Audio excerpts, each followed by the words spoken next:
Welcome to another crafty Cricut video with Shay. Today we're going to be making these cute little Frankenstein lollipop holders. They're great for little gifts, for kids' classes, Halloween, all of those fun things. So let's jump right into it.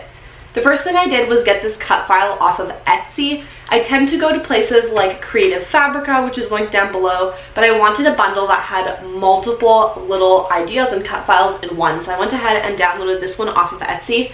To download things off of Etsy, you're going to add it to your cart, you're going to pay for it, and then it does send you an email with the link, and then once your payment goes through, you're right away able to get that link. So it's super cool. You have the unzipped file that you can take right away and then import it into Cricut Design Space, Silhouette Studio, whatever you use. So that's how I did that, and if you need a step-by-step tutorial on how to do that, I'm kind of showing you here how I did it, but if you need a more in-depth, let me know and I can also show you how to do that, because for the first little while I couldn't figure out how to get the whole Etsy thing down to get my download. So now that we have that, I go ahead and I unzip the file, and then I'm going to be adding it into Cricut Design Space. Jump on over to Cricut Design Space and start a new project. Then we're going to go to Upload, Upload Image, Browse, and select the file that we just unzipped from Etsy. Now that I've chosen the ones I want to do, we're going to start with Frankenstein. So let's add him to canvas. He is so cute. We are going to select Make It. And I'm going to set the map that I'm going to be using. Perfect. Now I don't have the color black, so I'm just going to be using purple. But we're going to make do with what we have, and I'm using some light cardstock. So we're going to select light cardstock. Perfect. Now I'm ready to get my Cricut set up. I will of course leave the link down below if you're interested in trying this one as well, but you do you, they have tons of options on there. I didn't have black, so we're going with purple and 2 shades of greens. I also ended up making a cute little pink one later on, which you'll see in the end.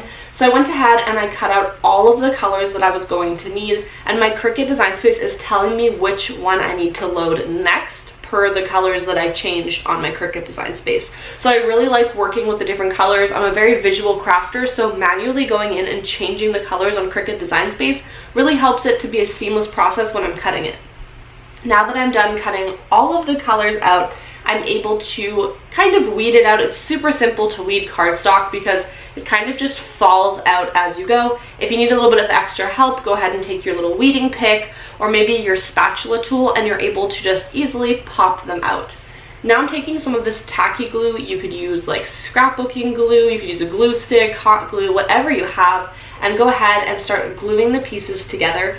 These cut files were really simple to do. They pretty much had 3 pieces each, and that's for all of the ones that I did. The little Dracula, the ghost was really easy as well. So this is a great Cricut craft for beginners, and my daughter was so excited when she saw what I made for her class. I also made some extras for work to bring for all of the kids that come in, so it's going to be a lot of fun this Halloween to make them.